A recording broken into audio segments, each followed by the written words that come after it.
어제 민주당, 바른미래당, 민주평화당에 이어 오늘은 자유한국당과 정의당 선대 입장 들어보겠습니다. 먼저 자유한국당 사무총장 홍문표 중앙선대의 선거대책본부장 연결됐습니다. 안녕하셨습니까?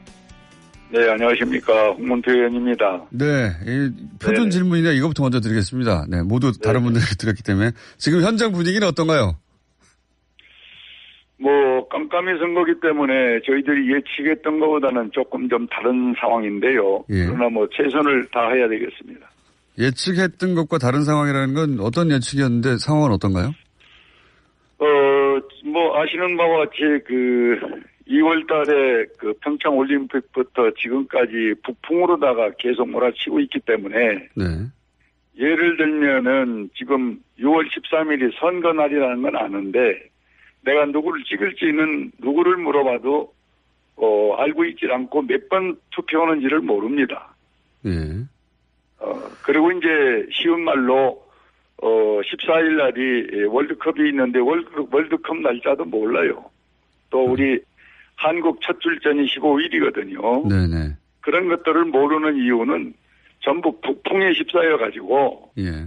지금 일반 생활에 어려운 고통이나 이런 것은 얘기할 겨를이 못 되고 있어요.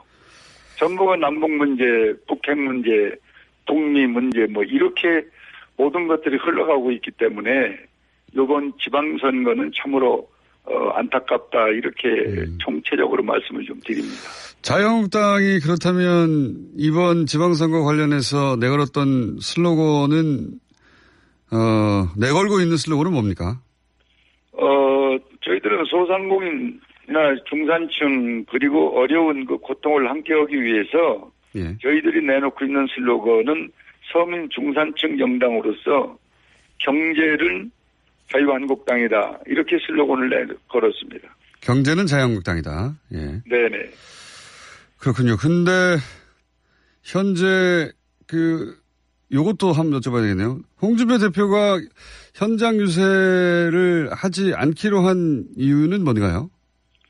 몇 가지 이유가 있는데 가장 큰 것이 방금 얘기한 대로요. 예. 우리가 17개 시도의 필승 결의대 그리고 30여 곳을 대표께서 직접 선거를 챙기기 위해서 지역 순회를 했는데 예.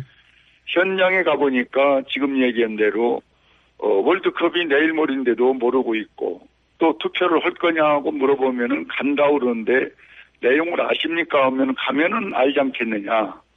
이번에는 7번 내지 8번 투표를 하지 않습니까? 그렇죠. 7장, 8장이죠. 예. 그 자체를 몰라요. 그냥 13일날 간다는 거예요.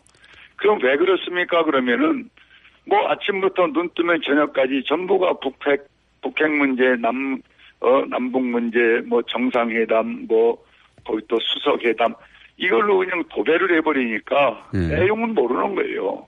그럼 이런 것들이 과거에 보면은 우리가 투표를 몇 번 하고 어느 후보가 거기 나가고 장단점을 알고 어느 정도는 이 알 권리가 있었는데 이번엔 알 권리가 완전히 무시를 당하고 이 소위 북풍으로서 그냥 모든 게 다 정리가 되노니까 이런 삶의 경제 문제라든지 아까 얘기한 그런 문제를 전혀 이분들이 마음이 들떠갖고 모르고 있는 거예요.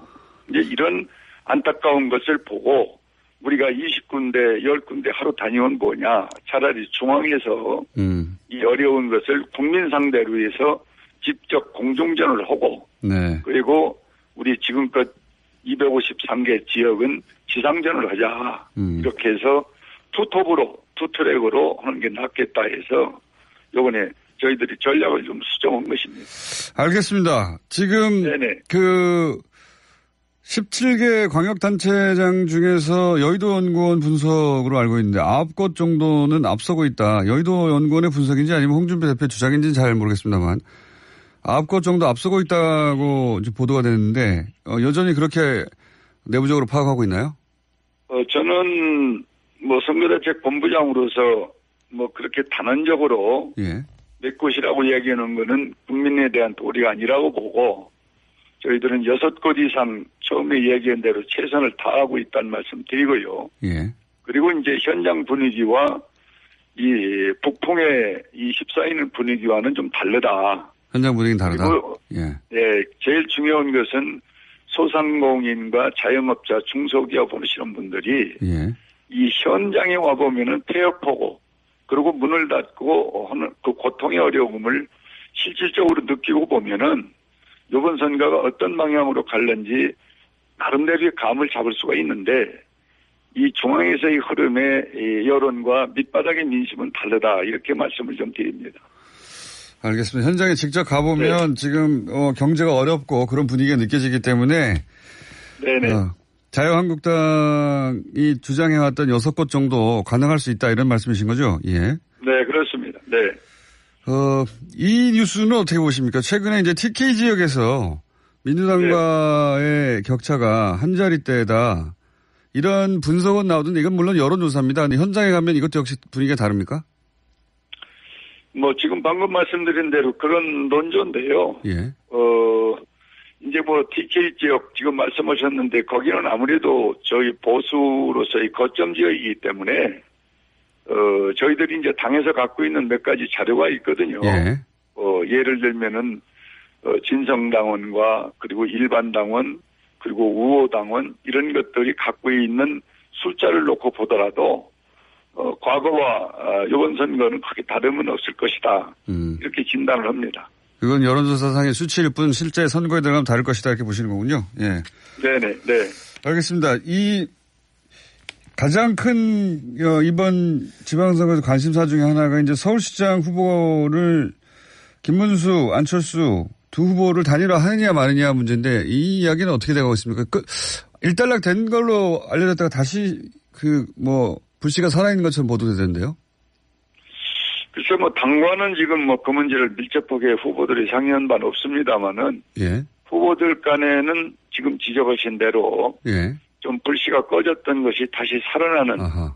그런 것으로 나름대로 좀 이렇게 보고를 듣고 있습니다. 아하. 그러니까 완전히 꺼지지 않고 사전선거 전까지 결론이 날 수도 있고 안 날 수도 있고 그런 상황이군요. 네네. 네. 아하. 완전히 끝난 것이 아니다. 이건 그냥 그 후보에게 이름한 상태입니까? 당이 개입하지 않고? 제일 중요한 건 후보 간의 대화가 돼야 그 다음에 당이 좀 개입해서 정리를 한다든지 속도를 내는 거 아니겠습니까? 만약에 김문수 후보가 단일 후보가 된다면 자유한국당 입장에서 좋겠지만 거꾸로 바른정당의 안철수 후보가 단일 후보가 된다면 당으로서는 그걸 막아야 하는 거 아닌가요? 어떻습니까?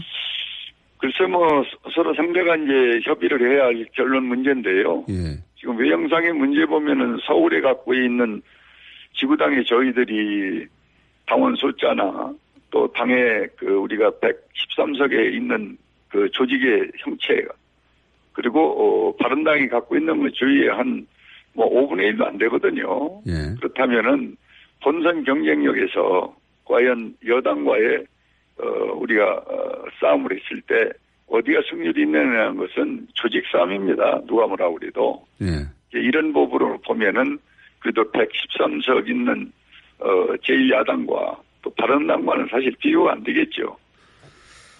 제가 궁금한 것은 근데 만약에 그 두 후보 간에 어떤 방식의 단일화든 간에 안철수 후보로 단일화되는 것은 그 서울 지역의 지방 기초단체위원들 생각하면 자유한국당에서는 받아들일 수 없는 거 아니냐 이렇게 여쭤본 건데.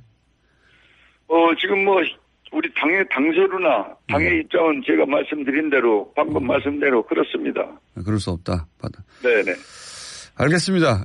마지막 질문인데요. 네. 네. 저희가 이제 다 같은 시간을 배분해가지고 요 질문하고 끝냅니다. 그리고 네. 따로 스튜디오에 모시고 긴 시간 이야기하기로 하고 오늘은 요걸로 마쳐야 되겠는데 투표율은 어떻게 예상하십니까? 투표율이요? 예. 투표율은 저는 과거보다는 조금 더 나을 것 같은 생각인데요. 문제는 네. 아주 좀 제발 부탁입니다만은 지금이라도 각 지역의 방송을 통해서 예.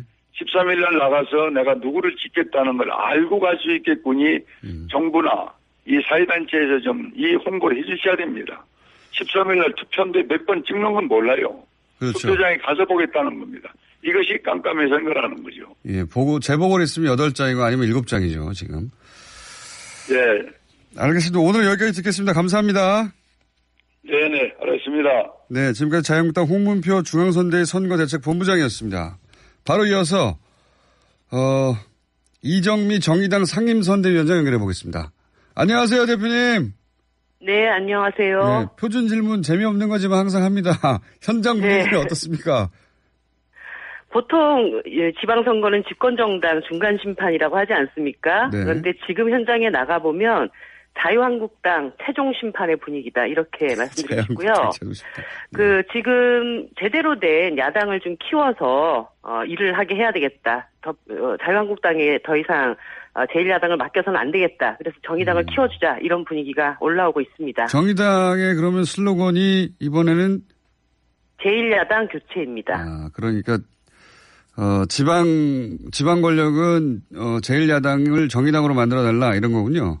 네, 그렇습니다. 지금 대한민국 개혁을 추진하는데 가장 큰 리스크는 지금 자유한국당이 제1야당의 지위를 차지하고 있다는 것입니다. 그래서 자유한국당 대 민주당의 이 정치 구도를 민주당 대 정의당의 정치 구도로 만들어서 개혁 경쟁을 할 수 있는 그런 대한민국으로 만들어야 하지 않는가. 그래서 이번에 저희들을 선택해 주시면 1타 12피의 효과를 가져오실 수 있다. 첫 번째 효과는 자유한국당을 거의 해체 수준에 이르게 할 수 있는 그런 효과를 가져올 수 있고, 두 번째 효과는 집권정당인 더불어민주당도 요 근래에 체포동의안 부결 사태라든가 최저임금 사태라든가 이런 것들을 통해서 너무 긴장 안 하는 거 아니냐, 무사한 일에 빠져 있는 거 아니냐 이런 비판들이 있습니다. 이런 점에서 집권정당을 긴장하게 만들고 개혁의 방향으로 이끄는 이런 효과, 두 가지 효과를 가져올 수 있다 이렇게 호소드립니다. 여당과 제1야당 모두를 긴장하게 만든다. 예. 보통 1타 3피 정도는 돼야 내세울 수 있는 거 아닙니까? 하나 더 만드셔야 될 것 같은데. 최종적인 3피는 예. 결국 문재인 정부의 개혁을 성공으로 이끄는 결과를 만드는 것이죠. 알겠습니다. 서울시장 후보는 그나마 김정민 서울시장 후보가 토론회를 통해서 수도권에 이제 알려지긴 했는데 다른 광역단체장은 어떻습니까? 지금 저희가 제일 답답한 것이 이 토론의 기회를 좀 더 많은 유권자들에게 제공해야 되는 것이 아닌가 그런 생각이 듭니다. 지금 이제 유세차 끌고 다니면서 시끄럽게 하는 것으로 선거 정보를 알 수가 없습니다. 그런데 많은 광역단체장 후보들께서 오늘 아침에도 전북 도지사 선거 유세 TV 토론에서도 더불어민주당 송하진 후보가 출연하지 않는 것으로 이렇게 해서 좀 문제가 좀 됐었는데요. 이 토론회에 더불어민주당이 적극적으로 임하셔야 됩니다. 그렇게 해서 선택할 수 있는 기회를 유권자들에게 줘야 되는데 이미 다 이겨놨다 이렇게 생각하시는 건 아닌지 상당히 좀 유감스럽습니다. 알겠습니다. 지지율이 앞서가는 후보들이 토론회 잘 하지 않으려고 하긴 합니다. 근데 지금 민주당이 전체적으로 지지율이 앞서다 보니까 여러 토론회에서 잘 안 나타나려고 한다 이런 말씀이신 거죠? 네, 좀 너무 저희들 입장에서는 지금 야구로 치면은 2회, 3회 이렇게 진행되고 있는데 9회 말 선거 9회 말 다 끝난 선거처럼 이렇게 하시는 건 아닌지 유권자들에 대한 좀 예의가 아니지 않는가 이런 생각 듭니다. 알겠습니다. 이 점은 어떻습니까?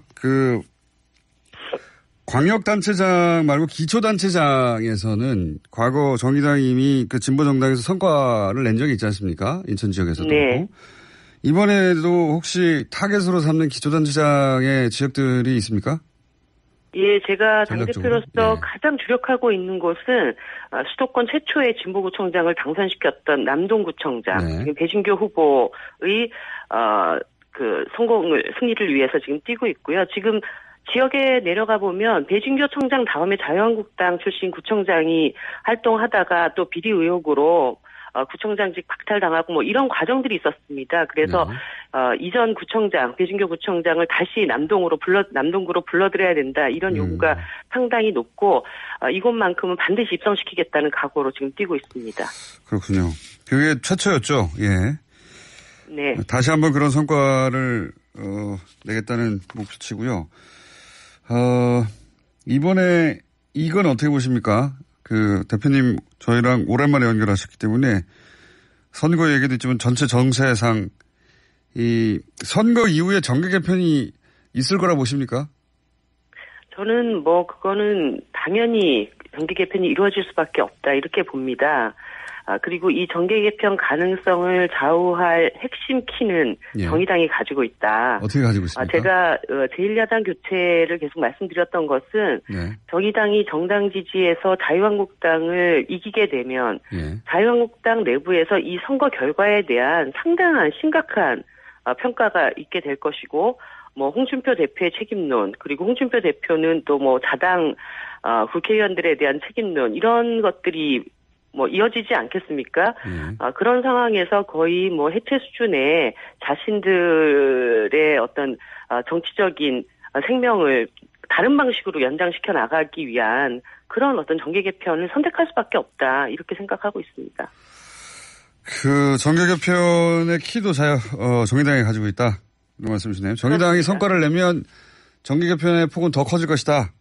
네, 그래서 저희들이 이번 선거에서 오비일학이라는 슬로건을 내건 건데요. 5번이 날면 2번이 추락한다라는 이거는 굉장히 객관적인 그런 저희들의 예측이라고 말씀드리고 싶습니다. 정의당이 5번이기 때문에 5번이 날면 2번이 추락한다. 이번 슬로건이 제1야당의 지방 권력에서 제1야당의 교체니까. 네.